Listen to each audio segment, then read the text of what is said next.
Attorney Tim Williams answers your most frequently asked questions.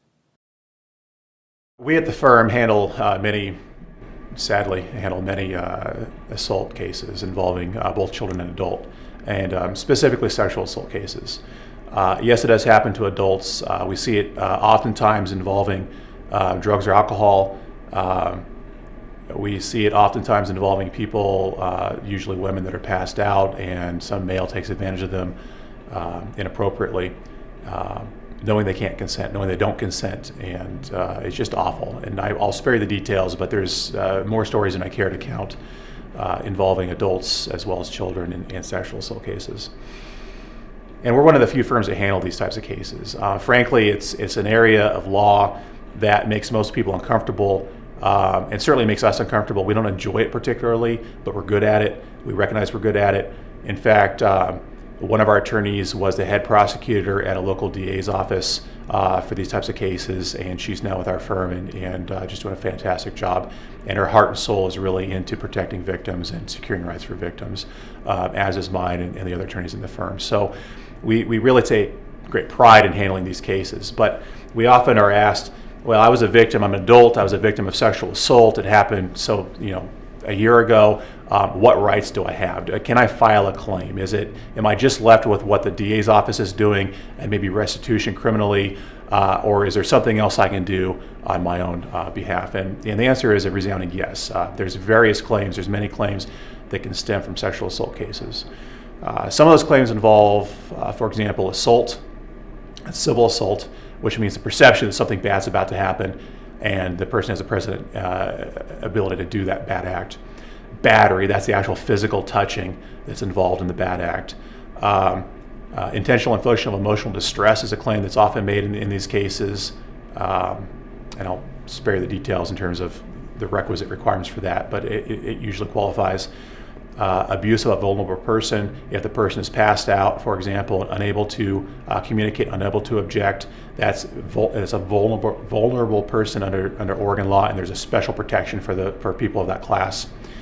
And then of course in the context where this happens within a workspace or by and through an employee who's on the job, there's potential professional misconduct or corporate liability that can be had, and there's various ways to prove that. I mean, there's certain facts. Obviously, you need to hold a corporation accountable for sexual assault of its employee, but many times that happens. Many times the employer is well aware of the facts. They should be aware of the facts. They choose to ignore them, and the employee goes out and does a bad act that was foreseeable and preventable on the part of the employer. That's just one way the employer could be held liable. So there's certainly claims that can be had. Now, the timing of the claims is a different issue. Assault and battery, generally speaking, you have a 2-year statute of limitations. So you have to either settle those claims or file the claim with the court within 2 years of the bad act occurring. You get a little bit more time on the Abuse of Vulnerable Persons Act. That's a 7-year statute of limitations, meaning you have 7 years to either settle the claim or file it with the court. You have an intentional infliction of emotional distress claim. If it's one single event, you have 2 years from that one single event. If it's a series of events causing the emotional distress, and those events are interlinked factually, then you have until the date of the last act to file the claim. It'll include all the prior bad acts in terms of causing that intentional infliction of emotional distress, and that can be a very complicated and fact-specific analysis. And then if it involves a child and it involves what's a defined child abuse, the child would have at least till age 40 to file their claim. If it's any other act not substantiating or not qualifying as child abuse involving a child, such as assault, battery, but maybe it falls outside the child abuse parameters, the child would have their 2 years that's given under the statute, would also have their claim tolled or paused, or the timing of it to file or to settle paused for up to 5 years. So they could get the pause of 5 years plus the additional 2 years, so a total of potentially 7 years, depending on the age at the time of the act itself. And again, that's highly fact specific, and it just depends on case to case how much time the child would have. But generally speaking, children have additional time to file any and all claims for child abuse. Now, there's special rules involved. You're dealing with governmental entities where if it's, for example, an employee of a governmental entity that engages in a bad act, then there's a notice requirement that is required to be given to that local or state governmental entity, as well as, and that's very short, that's 180 days or 270 days, depending on the age of the victim at the time. And then if you're going to file a claim, generally speaking, it's a 2-year statute of limitations, regardless of the circumstances, unless you're dealing with a minor, then they do get their 5 years of tolling. So again, it's terribly complicated in terms of when you can file what claims and the timing of it all, but it is, generally speaking, it is available, an option for the individual. The idea behind a civil lawsuit or civil action is to compensate or reimburse the individual for their losses, both emotional losses as well as economic losses for counseling, medical expenses, things of that nature, both past and future.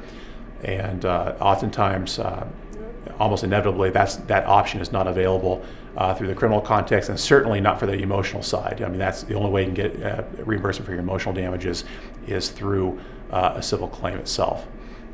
So we look to recover on the civil action against either the person directly, the bad actor, as I like to call them, the entity that was negligent, so perhaps they were employed at the time and the employer, as I mentioned earlier, was negligent. They knew that this person was a bad apple. They had an opportunity to prevent them from harming persons, and they didn't act to do so, and another person was harmed within the course and context of that bad actor's employment.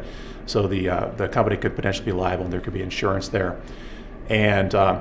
And sometimes, if it's just part and parcel to the person's employment, they go out and harm somebody. So even if the company doesn't quite have knowledge that this individual might do this particular type of act, sometimes the company can be held what's called vicariously liable or directly liable for the bad acts of its employees.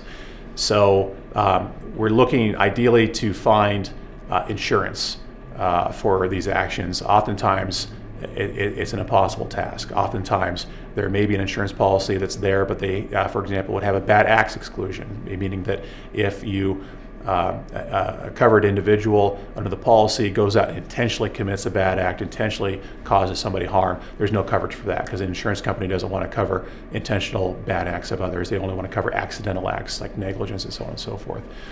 So there's many different roads a person's claim can take. There's many options. Many of those options are restricted based on timing or factual circumstances. It's terribly complicated. It's a case-by-case analysis, and it's very, very fact-driven. So usually when people call us, we're asking a lot of questions, trying to gather a lot of facts, and trying to figure out as best we can the circumstances and the context in which the bad acts occurred, the sexual abuse occurred, and ideally gather the facts from law enforcement as well if law enforcement was involved. But ultimately, we're trying to analyze, okay, what claims do we have here? What claims are still alive and viable? And what's the timing in terms of preserving those claims and resolving those claims short of actually filing with the law or with the courthouse? So that is a little bit longer than intended explanation of whether or not a person who is the victim of sexual abuse has a civil claim against the perpetrator and potentially others. If you've been injured and need help, Dwyer Williams Cherkoss Attorneys will get you the settlement you deserve. Experience gets results.